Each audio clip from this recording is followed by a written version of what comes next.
Shouldn't be afraid of bees. Shouldn't be afraid of those creepy crawlies. You should be afraid of me. Shouldn't be scared of the Dracula. Shouldn't be scared of the mummy. Shouldn't be scared of Frankenstein's monster. You should be scared of me. You should be scared of me. Hello, and welcome to What a Scream, the podcast where I, your host, Oh Golly Miss Dolly, chats with a special guest every week about horror movies, and in particular, horror movies that we feel encompass a certain subject or theme that I've previously randomly picked out of what I am now calling my cup of horror. It's literally just a plastic cup that I got from Disneyland a couple of years ago with bits of torn up paper inside. A bit pathetic, but it does the job.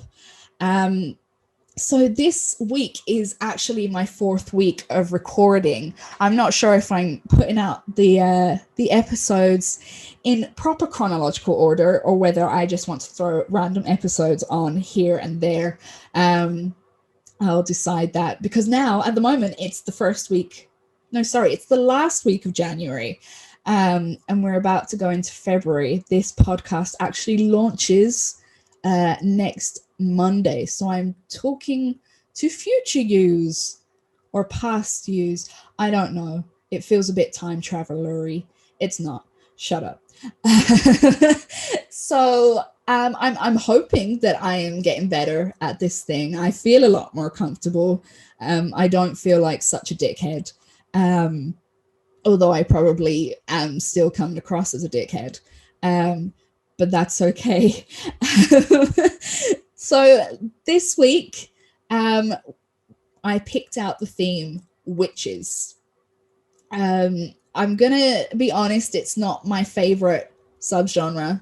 I think everyone just goes on about the witch and it kind of just puts me off. I'm like, nah, even though I know like there's so many great horror films that are centered on witchcraft that aren't just in your face witch. And I suppose that is the point of this podcast.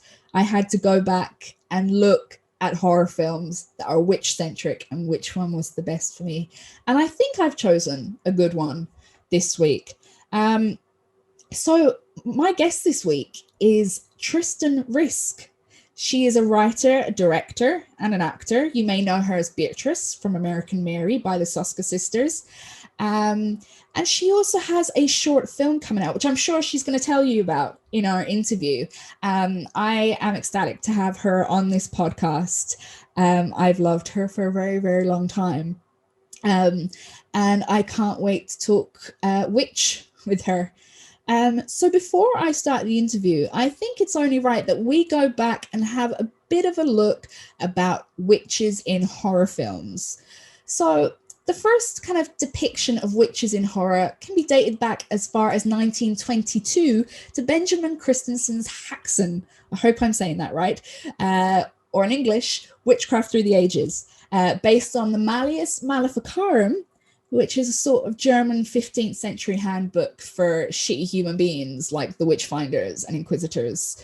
So even this far back, film portrays the witch as the monstrous feminine, which is a particular portrayal of women in film written about by author Barbara Creed in her writings. Go and check her out. She's a great writer when it comes to analysing female characters in films. So the witch, although not always female, is abused by the patriarchy because they are a symbol of fulfilling one's own desires and female sexuality, that big scary thing. So through films such as Black Sunday and The Naked Witch, we're also shown the dangers and evils of mob mentality and how it's usually the innocent that suffer from this. A lot of the time we are subjected to blatant nudity. We're all about the nudes in witch films. And a lot of the time it can be categorized into either satanic nudity or pagan nudity. So when you've got a satanic nudity, it's usually about being a big fuck you to society and a bit of a symbol of degradation. Whereas the pagan nudies, it's more about expressing a closeness to nature. So you could say in the film Wicker Man, again, I am no fan of the Wicker Man at all, but we see nudies in there, and it's all very nature based. So the majority of pre-1980 horror films carry themes of revenge and are from the perspective of men. How the witch affects men, what kind of temptation they're going to lead men into. Are they going to give themselves over to Satan? And also how witchcraft is going to be punished by these men. So then the 80s hit, and running themes of liberation and sisterhood passed right through to the 90s witch in films such as The Craft, and even family favorite Hocus Pocus, which in my opinion, it's a really good depiction of satanic witches. Even though it's a child's film, it's got these satanic devil worshipping witches in it, and it's great. And also, despite not really being a horror film, the film Eve's Bayou, which was unfortunately and stupidly snubbed by the Oscars, it showed audiences more of an authentic telling of voodoo and root work practices in Creole American communities, because as we know, the witch isn't always white.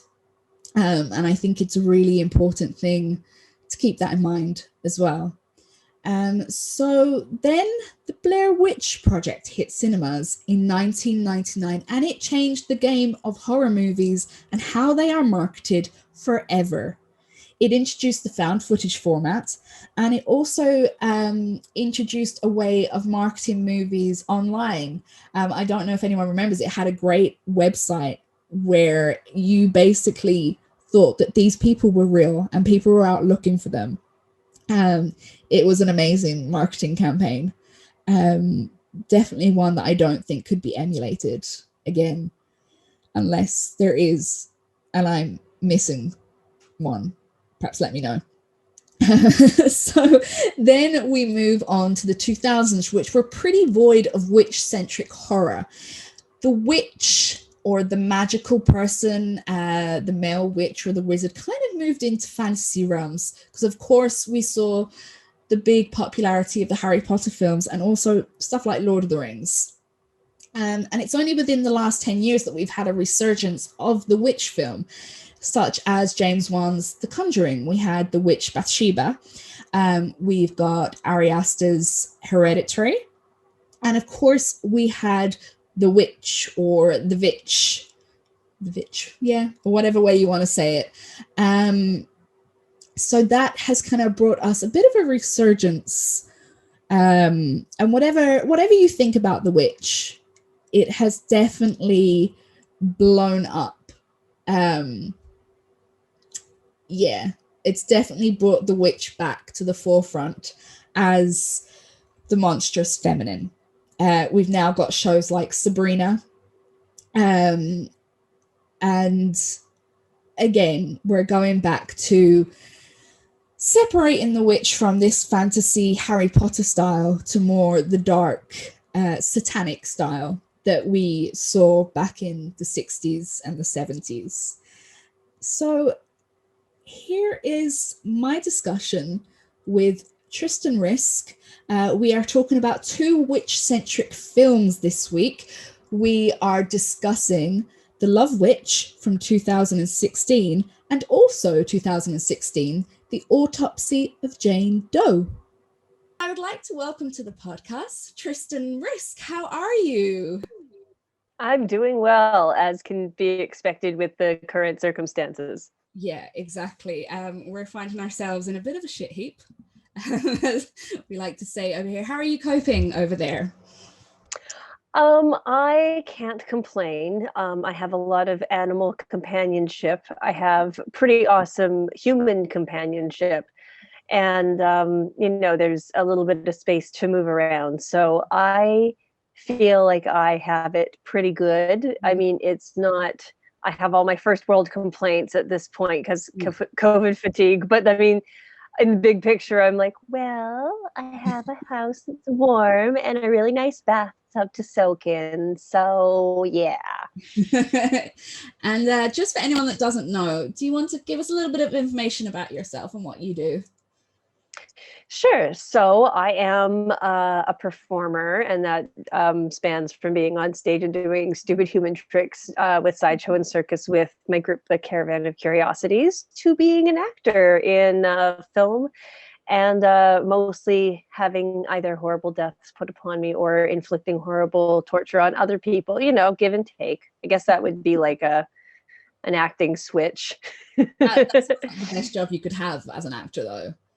Like, yeah. I was always like, if I was ever to become an actor, I'd only ever want to do horror films. I think it's cathartic. Yes, yeah.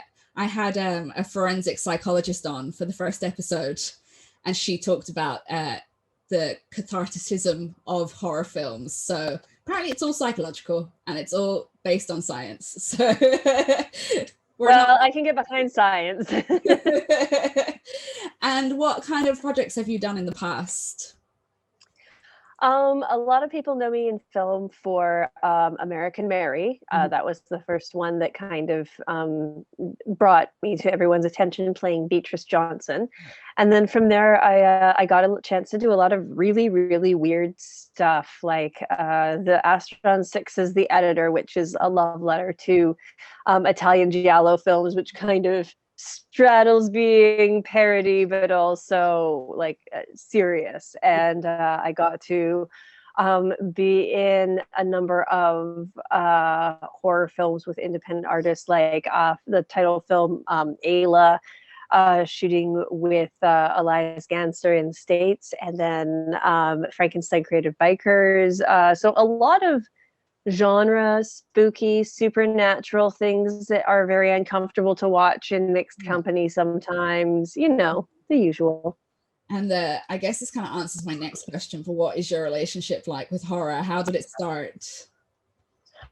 So my earliest horror memory would be, I guess, I must have been 3 or 4, but I remember being at my grandparents' house and peeking around the fireplace of the corner and like looking at the TV because Michael Jackson's Thriller was on, and I was just like super scared of it, but also couldn't look away either, right? Like it was like, oh no, but I can't not look.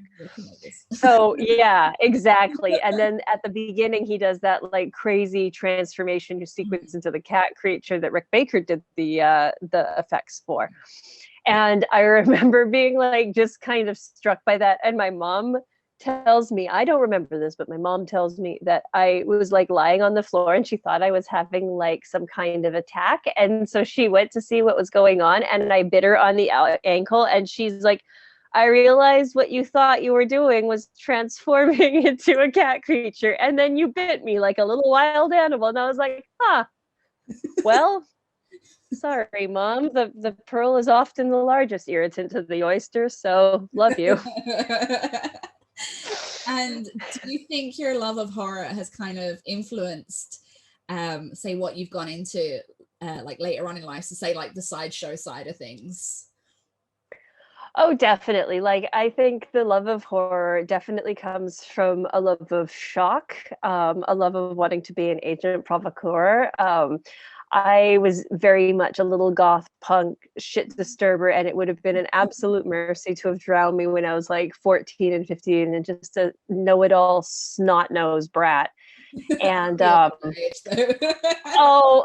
I know, but this is like even before Hot Topic and stuff, so it was just really bad, like just bad lip service, PVC all over the place, and just absolutely deplorable. And I feel like coming from that and wanting to be like the edgelord in those situations, you know, the punk, like being the most hardcore of the hardcore, kind of bred that, like, that's where I fell in with loving video nasties and trying to look up like all the really bad cinema that you're not supposed to find. And this was like VHS times going into like DVDs. So you know, it was more of a challenge, but it was still really satisfying to like go and try to find those things. Because now there's the internet and it's more prevalent. You just go on Amazon and you order it, and it's like you can do that, but it's not as much fun as like, oh my god, I found this store and they rent out like blah blah blah, like Cannibal Holocaust uncut, or and you could see them rip up, and like, of course, at that age I was like, oh yeah, I can totally watch this horrible thing, and now I'm like, ew, no. Yeah, I also have I think I'm like the last of the generation of video shops that you go in, and you used to have like, well, where I lived in England, my nanny used to take me to this video shop, and you used to have this little like paper card video membership, and you'd have to bring that in, and you know, and then you could rent videos. And I remember always sneaking into the horror section and looking at the front covers, because the front covers were terrifying. They were probably more terrifying than the actual film, but and it was always like reading the back for the blurb, and you know, getting like myself, I couldn't watch them because of course my nanny wouldn't let me bring them out, but you know, like I freaked myself out just by like looking at the blurb at the back. And I remember they had a cardboard cutout of Pinhead in the shop. It petrified me as a young girl, absolute petrified me. Did you have that kind of experience as well? There seems to be like a running thing with people kind of my age and up getting petrified in video stores. Yeah, I think that that's a big shared experience that a lot of our generation, and particularly those of us who are drawn to horror, have, was first of all, the I want to look but I don't want to look kind of feeling that the horror gives. And it's interesting that you mentioned the artwork too, because I think if it's like those canon films, a lot of the times the artwork was produced sort of like as a proof of concept, and they sort of made the film around it a little bit. So they would generally try to be these most terrific, horrific images, and then you'd watch it and you're like, well, that wasn't like, I mean, sure, but that's it. Like, I mean, it prepared me for dating, like, at least, like, kind of like, oh, he looks so hot on this profile photo. It's just like, oh god, it just like video nasty catfishing. Yes, video nasty catfishing. You're like, oh my god, this is good. Well, to be fair, porn does a lot of the same, where you're like, oh my god, this is going to be so arousing, exotic, and it's going to engage certain parts of my brain that just have lain dormant with lust and desire. And then you're like, and then it's just naked people with like bits slapping each other, and it's like, you know, it. And you're like, I don't know what I was expecting, but I was just kind of, I don't know. Stanley Kubrick didn't direct it, so I should probably adjust my expectations somewhat, particularly in the, like, you know, the 70s and the 80s. Yeah. So the subject I picked for us was witches. What is your, do you like witches? Do you like witches within the horror genre? What is your feel on that? I like witches. I have often self-identified as someone who is a witch or witchy. And I also feel like growing up, I really liked witches in media, but it was harder to find. I felt like it was very dominated by vampire, to a lesser extent werewolf, and then there was always those waves of popularity thing, where like there was the huge like vampire thing with Twilight and True Blood around the same time, and it was just, we were whooshing with vampires, and then, you know, everybody wanted to like bang a werewolf with Bitten, and again Twilight, and it's like, all right, we're all gonna like low-key have bestiality craving, that's cool. And but like I didn't feel that, I think witches are having kind of their renaissance now, because we have the new Sabrina, everybody's really into this new darker quality, and I see all these little darling baby goth witches, and I'm like, oh honey, you don't even know what it was like when you had to have like the shitty Ruby's black lipstick that happened once a year at Halloween, because that's literally all there was. It's like, you don't know the struggle us old goths have, damn it. Like when, so you talk about like Twilight and the resurgence of that, but when I was a kind of teenager, it was Buffy the Vampire Slayer, and I was obsessed with Willow, and obviously she became a witch, and I was like, that's it, I am Wicca. And I remember you couldn't get anything, like absolutely nothing. I had to find these like crappy tie-dye bell-sleeved tops to be like, ooh, I'm a witch. I lived out in the middle of nowhere in where I grew up in Ireland. It was really Catholic, really Catholic. And if you look way weird, it was literally like burn the witch. People would be like, are you oh boy. It was terrible. So I grew up, it wasn't as accepted as it is now, especially because we've got like Instagram and TikTok, where you can reach a community now if you are into that kind of thing. Whereas back then it wasn't at all. But I liked that Willow was the OG when it came to influencing people with witchcraft. I think like there is definitely now a mood with a trope of the brainy female witch. Like we've got Willow. Tara was quite cerebral and a witch, and then we had like Hermione, also a witch, also like the smart one.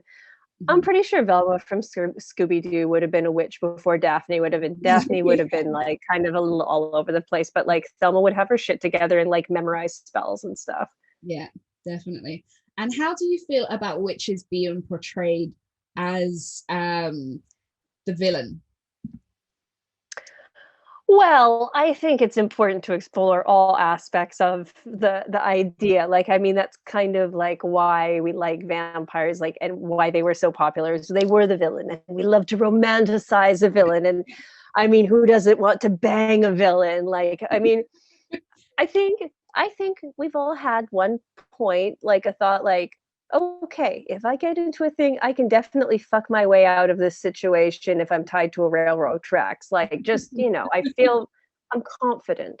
Yeah. I'm confident in that. Yeah. Yeah. So I think there's like a little bit of that there too. Yeah. And when I was kind of looking back at the history of witches in horror, I kind of, especially in the 60s and 70s, it was always more of a male versus female thing, you know, men versus the female sexuality. Do you think that witches embody a sort of a feminine sexuality?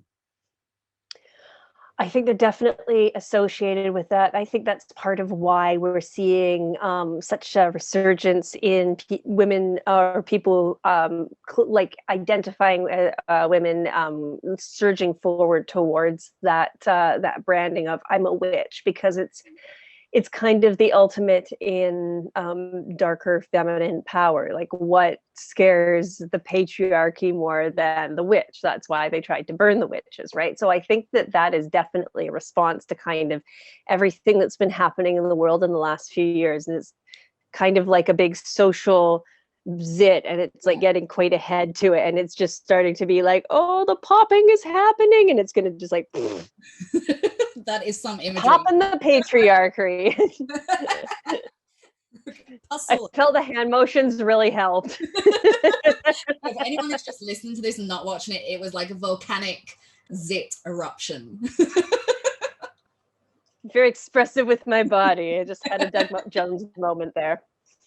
So, talking about the subject of love, sexuality, and witchcraft, do you want to introduce the film that you chose? I would love to. I got to revisit a favorite witch film called The Love Witch, a 2016 release. Something interesting that I want to point out about this film is, I'm just going to make sure I pronounce her name right, because I would be very upset if I mispronounce it. Anna Biller. Anna Biller not only directed the film, she also wrote it. She also scored it. And I have a lot of respect for somebody who had such a strong vision, just like, nope, I'm doing all of it. And I mean, because I love the way this film looked so much, I was just like, I really respect, like, just, she's like, this is my idea. And, you know. Also made quite a lot of the costumes as well, which is amazing. Yeah. And I mean, it's a powerhouse. Something to be said about this film is it's very rich to take in. Like, it's not just an interesting, a fun story. It's also one that's like, you're watching it and you're like, I could watch this with the sound off and just look at it, and it's pretty, and I appreciate it for that alone. It's beautiful. It is Like my aesthetic is usually 1940s, 1950s, but I was like, oh my God, I went and got 3 like 60s style dresses. I went and straight away bought them. I was like, I need to have some 60s in my life. Like, holy crap. How much blue eyeshadow did you buy? Oh my gosh, I had to stop myself. Like, no, stop it. You're saving for a wedding this year. Stop it. Either that or I turn to my wedding with blue eyeshadow and, you know, long black wig. Yeah, do up like a bouffant hairstyle and stuff and just fully go for it and just show up on horseback and look glorious. Yeah, I think I might do that, much to my fiance's surprise. He's expecting a nice little like pop punk goth wedding, and he gets full on like Lady Godiva. He's like, there's horses, and you're like, and then he's like, did you invite horses? Where did these horses come from? And that's the fun of being with witchy women, is there is a lot of fun, unexpected adventures. So in case anyone can't tell, the story, the film is quite 1960s centric, even though it's set in modern times, isn't it? Mm-hmm. Yeah. So it's kind of like a weird sort of like, I don't want to say parallel dimension, but it's almost like just, you know, it runs alongside our own reality, but it is contemporary times. But it does very much feel like Austin Powers wouldn't be out of place in this kind of like shagadelic, like gothic horror. And something that's great about this is not only is it a horror, but it is also a comedy. And one of the things that it reminded me of was I have a Scottish grandmother on my mom's side, and she of course would tell me all these like little cautionary Scottish legends and tales of how not to be like a shit stain of a human.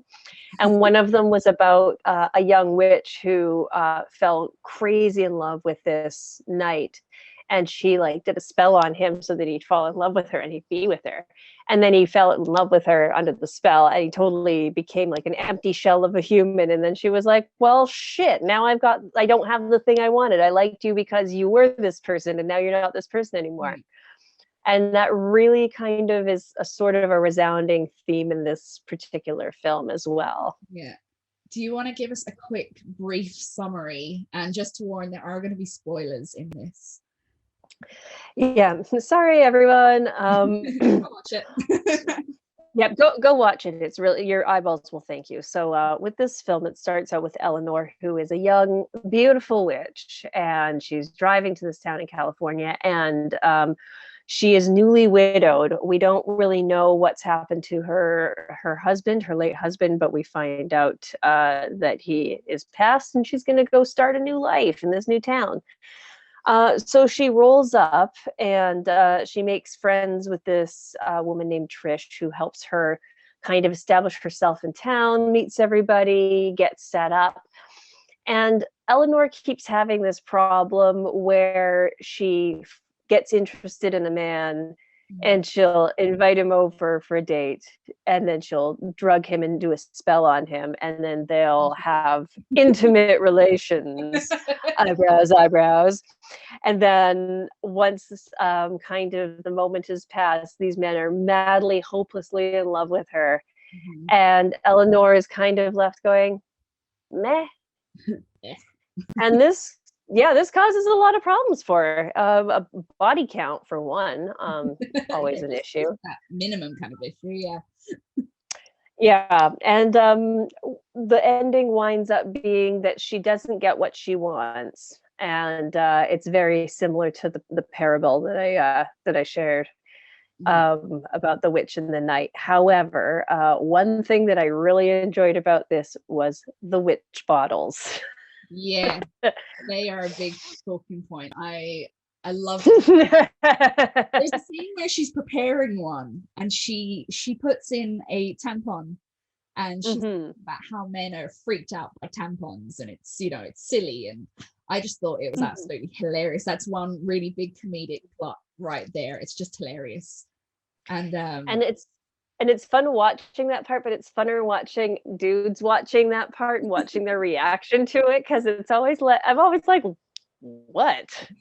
And they're always just like, they look like the Lon Chaney in the Phantom of the Opera, just this like face. So sorry. But yeah, I quite enjoyed this film for the aesthetics and for the little bit of comedy. I felt it went on a bit long though. Just I think the third act dragged just a little bit. Yeah. But I kind of liked it because it's got a bit of like Italian kind of feel to it. It has that kind of giallo as well, like a giallo feel. Obviously not through storyline, but the actual aesthetic of it. And I kind of liked that we had like this witch, and it was like a figure of kind of the embodiment of men's fears. Like again, when she's talking about the tampon, it's all about like what men fear about women. And I really like that kind of aspect to it. Another bit, the men are all a bit gross in it, I'm gonna say. Yeah. I feel like that's kind of emphasized though. Like it's just kind of like, you know, it's I think one of the things I enjoyed about it was that it was like a celebration of everything feminine and refined, and the men in it were just like gross and sloppy and uncouth and boorish. Yeah, even the she's part of not a cult, but a circle, like a coven. Yeah, a coven. And you know, the male kind of, is he the leader or is he just? I think he's a leader, isn't he? Yeah, he's kind of the figurehead. Yeah, and he's talking about how women should be empowered and the woman is, you know, gorgeous and blah blah blah. And he's so creepy about it. He's so gross and like telling these women how they should use their bodies and what their bodies are for. And it's just, oh, there's a kitty. Yep. Say hi, Poof. Oh, there she is. Hello. Yeah. Little inky block. That's a very good point that you bring up about that, because something that reminded me of, and I don't know if it's something that it kind of triggered in you also, was it reminds me of when you hear men or anybody talking about pro-life and kind of legislating on women's bodies, or about like when I hear about people talk about like trans rights and like, you know, just people who are campaigning against people who are able to like being able to access like hormone therapy and surgery and what have you. And it's just, it's very, very much a throwback to the patriarchal kind of like thing where it's just like, father knows best. And oh God, that creeps me out to hear that phrase come out of my mouth. That he was like saying it as if, you know, he was doing it for their best interests. And that is something that, you know, all of this kind of people being faux kind of caring about other people while taking away their bodily autonomy, you know? Yeah. You know, when it comes to hormone therapy, or puberty blockers, they're saying, but what if they, you know, regret this, and it's all this faux kind of concern over someone's body, when really, no, you're just being a shithead. It's a control and a manipulation tactic, and it's like, it's not an attractive thing. And I mean, I find that, I mean, for example, the NXIVM cult, I don't know if this is a cult that you're familiar with, but this fellow who was in charge, Keith Rainier, he started NXIVM under the guise that it was to help wellness in women. It was to help raise women raising each other. And it had this kind of promoted this faux sisterhood. Meanwhile, he's turning these women into sex slaves and saying, oh, if you want to progress to this next thing or this next module, you have to like enter in this secret sorority. And there he is branding his initials onto it. So I mean, I'm really leery when there's like dudes who really kind of take up that torch. It's kind of like, no. It's like, I'll let you know what being a good ally is. I don't need you to fight for me. I mean, that's, you know, you can stand with me, but I don't need you to fight for me. Thank you. And please, that negates the equality thing, as if you're doing it for me. yeah, everything, you know, like stand down from that platform. That's not your platform to stand on, kind of thing. Yeah. I mean, we see that sometimes too with white saviors when we're talking about Black Lives Matter and Indigenous people. Are it's just like, yeah, okay, well, we don't need to speak for them. We can give them a platform and just listen. Mm-hmm. Shut your mouth for once. Yeah. I think Indeed. the world would be a lot of a better place if certain people learned to shut their mouth a little bit. just a little bit. I'm learning to do that too. It's a process. So getting back to the Love Witch, a thing that I kind of liked about it, but I also didn't like. I didn't like the main character. I didn't like her at all. She was she didn't care about like treading on people to get what she wanted. You know, she trod all over her friend. She stole her husband, and then her husband kills himself. She was very self-centered for someone that had obviously been so abused in the past. Yeah, she's not a likable character. She reminded me a little bit of Patrick Bateman in that way, that it's just like, I know you're like the main character and I'm supposed to be rooting to you, but you suck. Yeah. Like, just you're horrible. And I mean, the other thing is too, like just the way she disposes people of, she's like, oh, I thought you were what I wanted, but that's not what I want. It's like, you do that at a restaurant when you change your mind from not wanting the fettuccine alfredo to all of a sudden wanting like a rice bowl. You don't do that with people, you know. But you know, she seemed happy to play with people's hearts, and it fucked her in the ass in the end. Yeah. So it's kind of this weird thing, like you want to root for her because it is, you know, a feminist leaning film. You do want to root for her, and it's not because men are so shit, but you're also kind of like, oh, I wouldn't like you to be my friend. No, and I mean, we all know that person who it's like kind of being around a jellyfish. You're like, I don't know where the poisonous sting is coming. I just know it's coming at some point. It's inevitable. But I think that it's important to remember too, with a lot of films, is in the scope of creating like full-on like well-rounded female characters, it's important to have them be like unlikable as well as likable, because I worry sometimes that we try to make them like too Wonder Woman and there's like nothing wrong with them, and it's like, but like that's not what makes a good story, and people aren't actually like that. Like, people are flawed and fucked up and have good points and bad points. So that's why it's like, yeah, I didn't like her, and I thought, like, I didn't agree what she's doing. Like, I don't want to fuck somebody else's husband, but you know, like at the same time, it's just like, I'll just watch you do it, and I'll be like, yep, and you got what you deserved, you skank. Would you recommend this film to someone who wants to watch a horror with a witch in it? I would recommend it if you wanted horror light. There are horror elements to it, but it's not a comedy as much as it is a horror. But it's definitely, if I was looking for something that was just like, oh, you want something with a witch that's going to scare the piss out of you, this is not that. This is like, I want like a gory rom-com, like more perfect balance. Campy, gory, yeah, you know, something fun. I want to show my date I'm edgy, but also not make them think they're going to wind up in the freezer in chunks. Yeah. Also, we want to see how they react to that tampon. You know.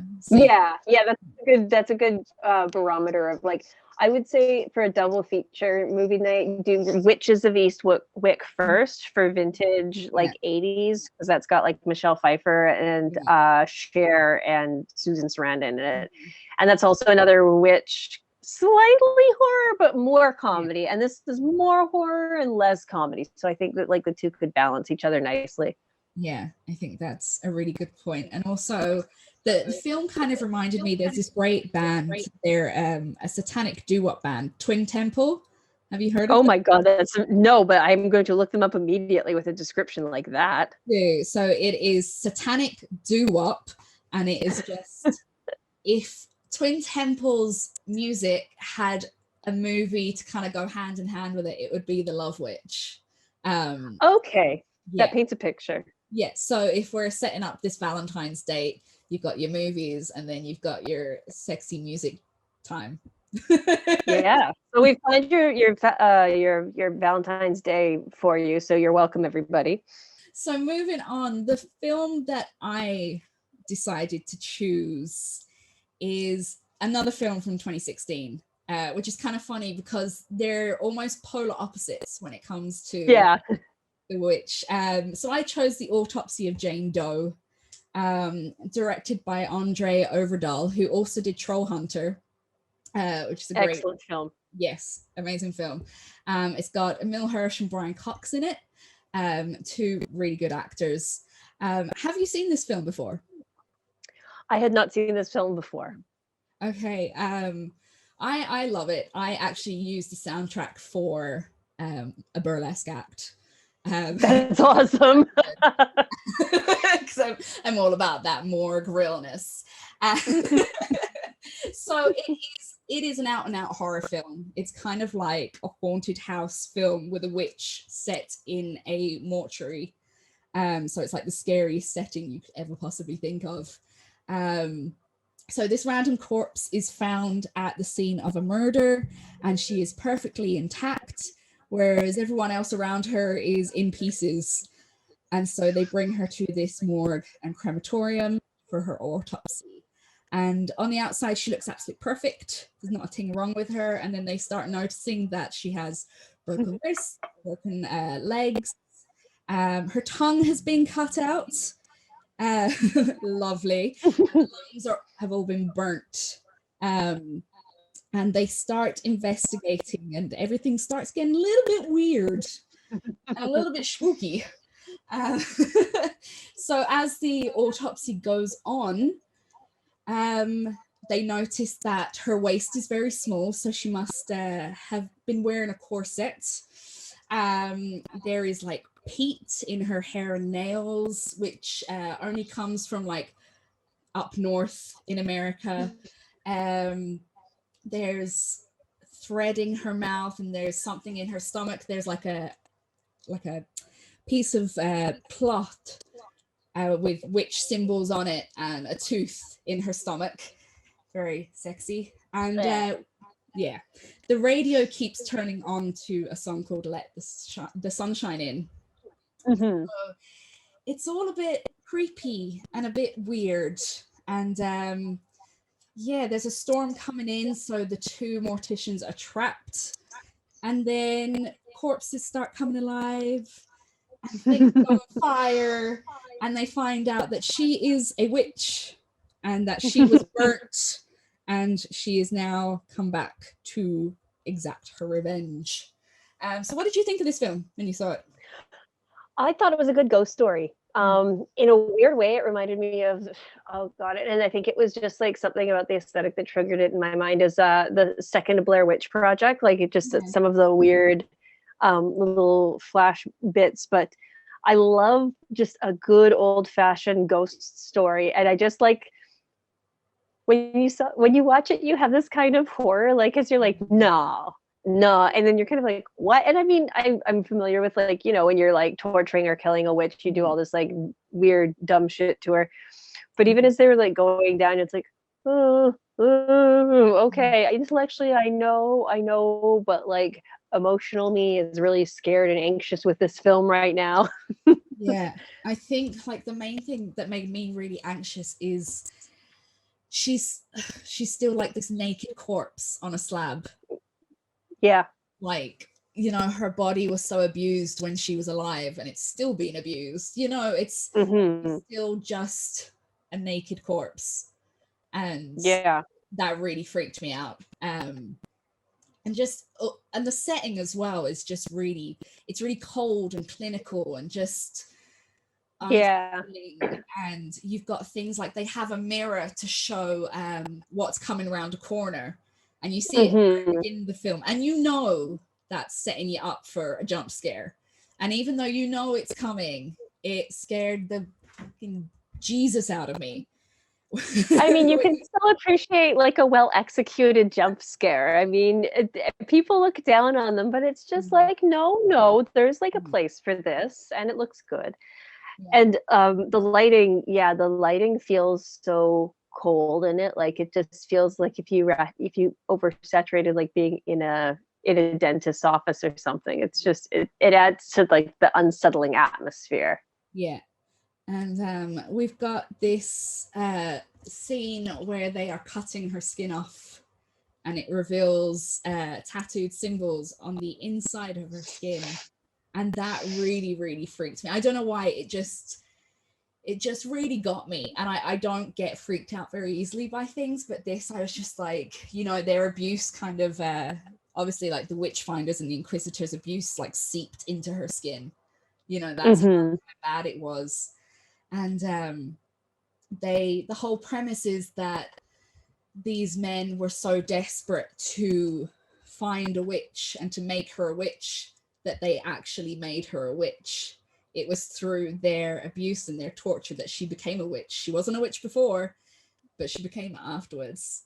And it's kind of like, it's like this thing that if you're abused enough and you're told that you are a certain something, that will turn you into a monster, you know?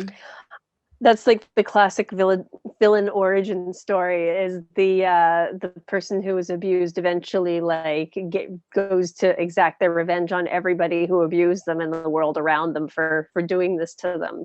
And I'm like, it's a classic villain story, but in some cases, much like this, it's like you have empathy for them because you're like, well, yeah. You go kill those men. Yeah, I like, this falls into the category of, I like to call, good for her. You go, Glen Coco. Somewhere around like Carrie and, you know. Yeah. I watched a film, Audition. Have you seen it? It's a Japanese film. Yeah. It's directed by like Takashi Miike. Yeah. It's very much like that, where you're like, go on. Yeah.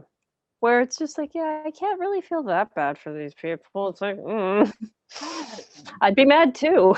But I really liked this film because the first time I saw it, I had that kind of first reaction of being freaked out really, really badly. And then when I went back and watched it again for this podcast, there's so many little like hidden things that maybe I look way too deep into things. But even, you know, Emil Hirsch's character hallucinates the witch and he attacks her with an axe or something, or his dad attacks her with an axe, but it turns out it was actually his girlfriend.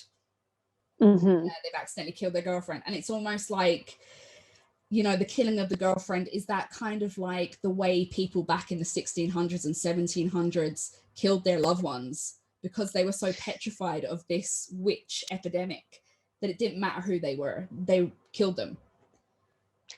Yeah. And it's weird in America too, how a lot of that like witch hunting came from not just Puritanism, but there were so many conflicting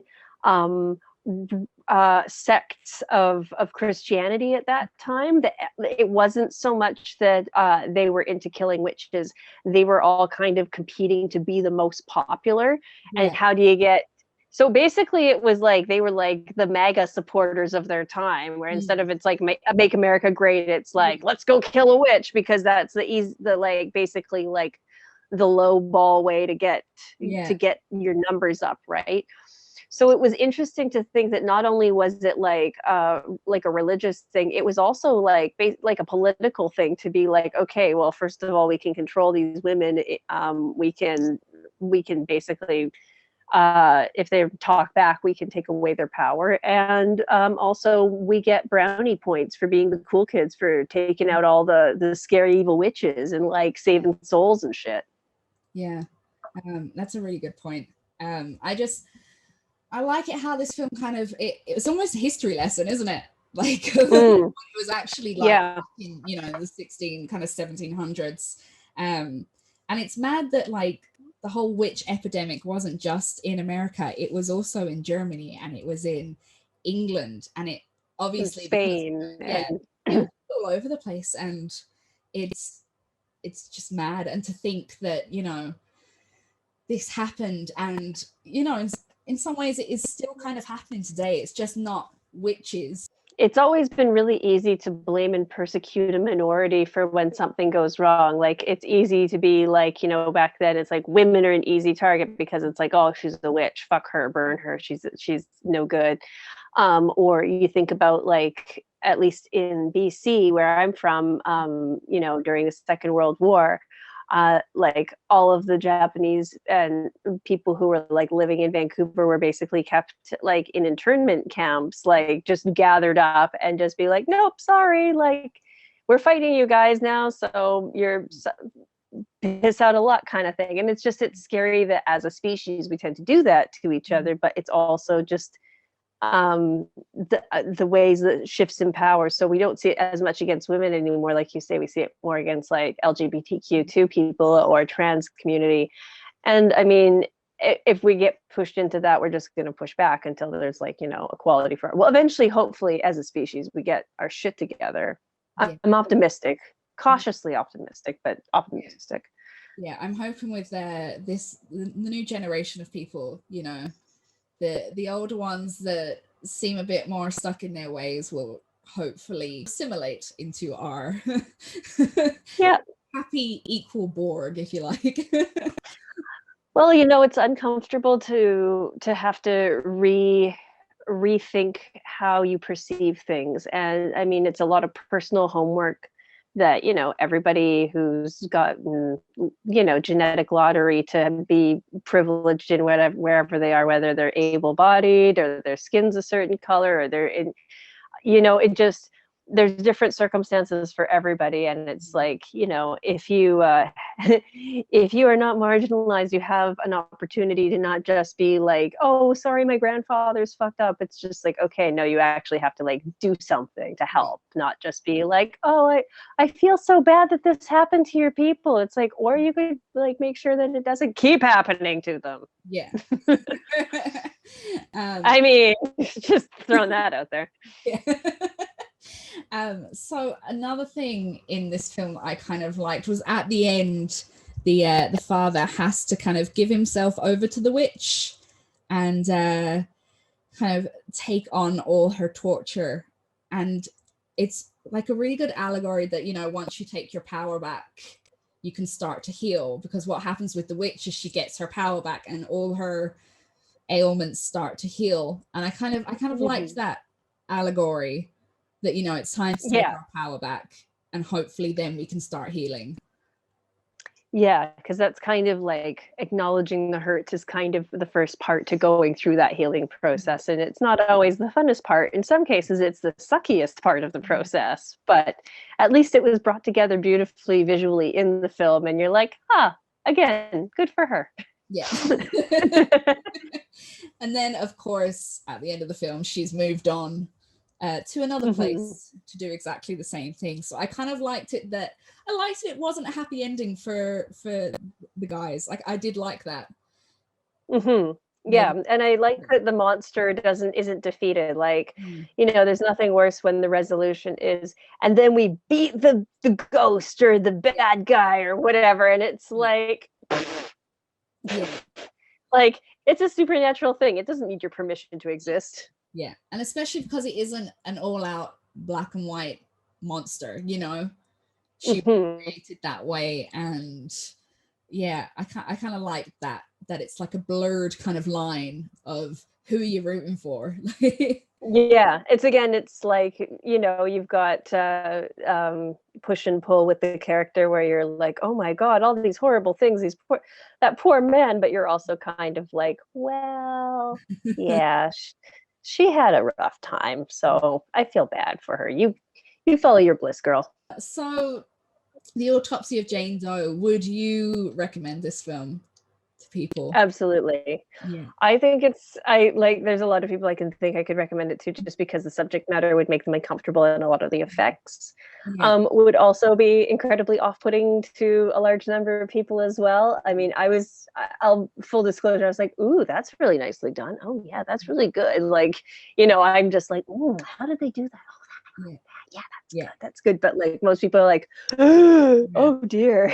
This sounds really bad. I really enjoyed the autopsy scenes where they're like cutting open her rib cage and, you know, splaying it all out. Maybe, like, I always kind of thought maybe I should have gone back and been a mortician, but I actually really enjoyed those bits, as gross as that is.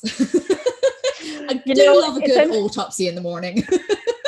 Absolutely. Who doesn't? It reminded me, my friends, they had this cooking show in Vancouver, and we used to do this festival every year up in Squamish, and they like brought up a lamb, and they were like, they did the thing where they like dug a hole and they like put it over coal, covered it in coals and like cooked it in the earth, which was super cool. But then they showed up and they opened up the back of their trunk and it was like a CSI episode. I was like, Jesus Christ. And that's what the autopsy reminded me of, was opening the truck and seeing, it's just like, whew, that is a lot of meat and bone. And I was not expecting that. So yeah, but like especially definitely awesome effects. They get and the sound. Yes, it's when they're cutting the ribs and they get, it looks like massive bolt cutters, and it's like, crack, and you're like, oh, that doesn't look scientific at all. Like, you imagine them being careful, and they're not, they're brutal with bodies, like. Oh yeah, I mean, if I didn't think anybody was looking, I'd probably be just like, you know, have one of those like little electric meat turkey carvers that you use for Thanksgiving to like, and it just makes everything go in a fleshy spray everywhere. I mean, if I was gonna, I mean, I'm not saying I would, but if I was gonna. If you were really pushed to. Yeah. So out of the two films, which one do you think kind of perfectly embodies the topic of witches? It's really hard, isn't it? Yeah, you know, like, I mean, it's close. I would probably go with the Diary of Jane Doe, just because it kind of reflective of a witch's struggle, and kind of ties into like the mythology of witches that struggle's kind of born from, and it's just a nice little package, you know. I like The Love Witch, but I also acknowledge that it would not be to everybody's taste, so I probably wouldn't recommend it as widely. But there's a couple people like who, you know, would be really, who really dig the vibe, and they'd be like, yeah, I'm gonna give you that one. But Diary of a Jane Doe, I thought, is kind of more the one-stop shop. Yeah, I definitely think The Love Witch, for that kind of 60s 70s horror film fan, definitely, yeah, go for it. But it is such a niche niche market. Yeah, you bring your friend over and you watch Austin Powers, and then you take a break and you like either let them have a drink or let them have a puff of a totally legal wherever you are substance, and then go back and watch The Love Witch, and then just watch them the whole time like, yeah, how you liking that? Is it groovy, baby? Get out our little frilly cravats and Absolutely. So if people want to find out about you, where can they find you, and what do you have coming up next as well?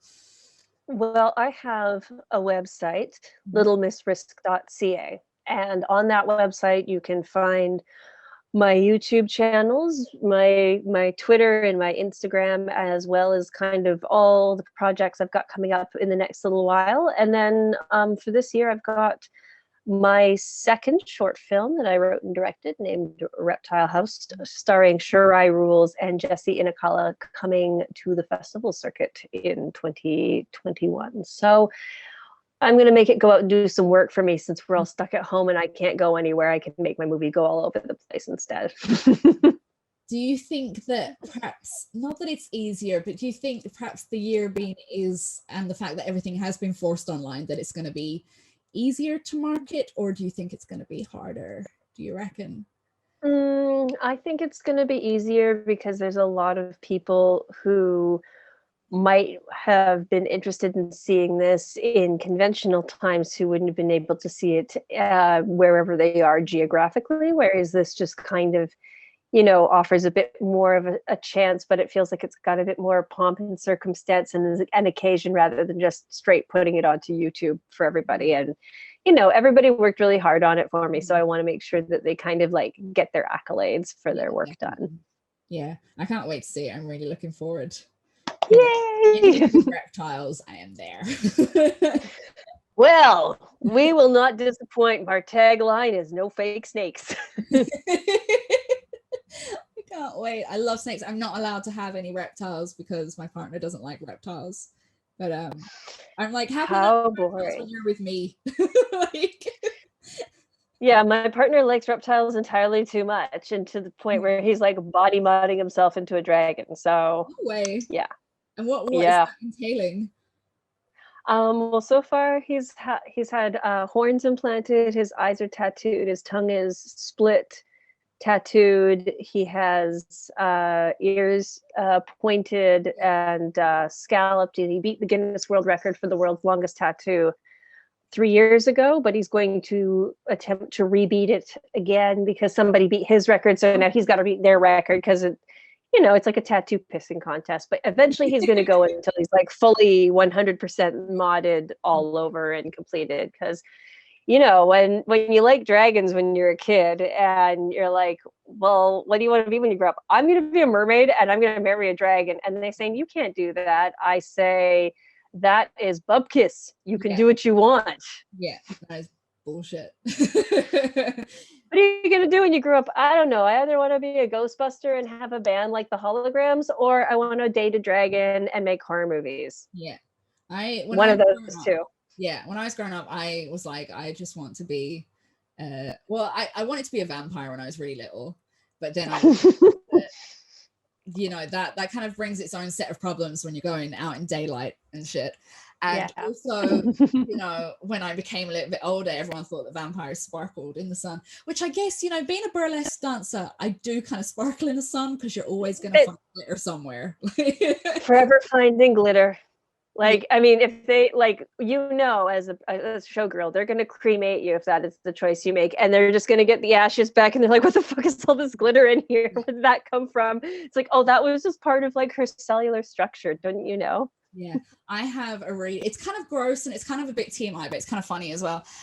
When I was pregnant and I had been crafting with glitter, and I think I'd made bath bombs with glitter. So I was like, what else can I add glitter to? And I had a bath and I was covered in blue glitter.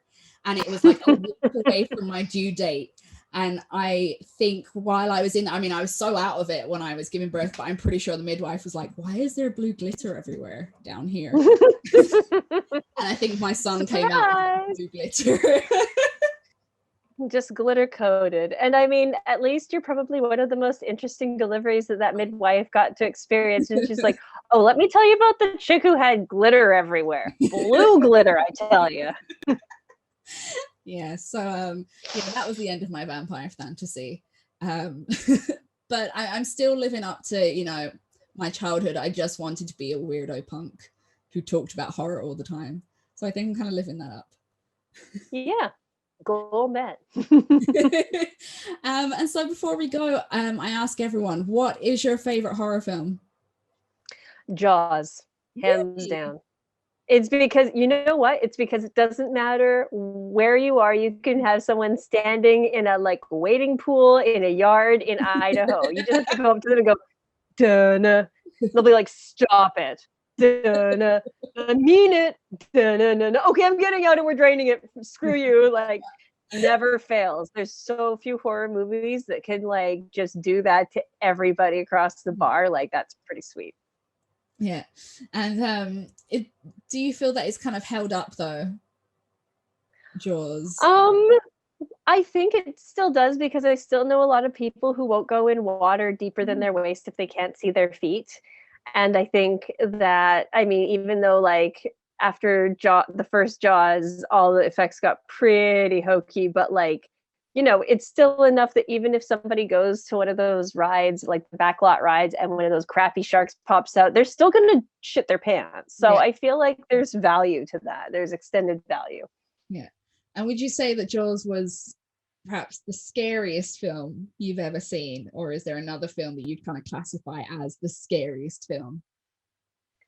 I would say probably The Exorcist is the scariest film I've ever seen, just because the idea that there's something wrong with your child and you can't help them, I mean, the whole like, oh shit, she's barfing everywhere, like that's distressing, sure, but just like the idea that if you had like a child and it's just like they're having fits and stuff, and you're like, is this a neurological problem, like is this like a health issue, like is this a bacteria, like I would just, this is why I don't have kids, is because I'm already an anxious person, and that would just like ratchet it right up there. I take medication for that. Yeah, fair enough. That's the only way I can get through it. The Exorcist is actually my favorite horror film, and it's because I talked about this with the psychologist I had on. It's because I have a really bad fear of possession, because I have no faith and I wouldn't be able to fight it. I'd be absolute screwed. Do you think that maybe it's also like partly a fear of losing control? Oh, absolutely, yeah. Yeah, not having that control over my own body really freaks me out. Yeah, the idea of not having bodily autonomy is a very terrifying idea, although one very familiar to a lot of women. You think we'd be used to it, but no. Well, maybe it's better that we don't get too used to that. Yeah. So thank you so much for being on the podcast. Oh, thank you for having me. This was so nice. So that was my talk with the amazing Tristan Risk about two particular witch films. There was 2016's The Love Witch and The Autopsy of Jane Doe from the same year. So what is the future of the witch in horror? And what can we hope to see more of? In my opinion, it's more Black, Indigenous, and person of color representation, where characters are not sidelined to the less powerful sidekick that ultimately meets negative outcomes. Positive representation of the practices of voodoo, root work, hoodoo, and santeria, which in itself should be a counter movement against the racist depictions we have seen time and time again in horror films. Also, I'd like to see a lot more queer and LGBT plus representation in witch films.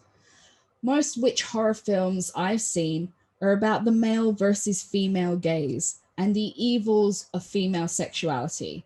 But we know there are more than just the two cisgenders that are shown in these films. And also, sexuality between people is not just male and female and hetero. So what did you think of this week's episode? What are your views on the two films that we discussed? And do you have any witchy recommendations? Let us know on our social media.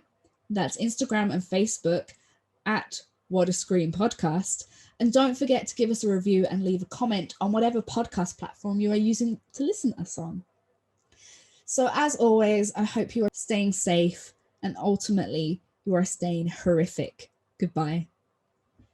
Shouldn't be scared of the Dracula. Shouldn't be scared of the mummy.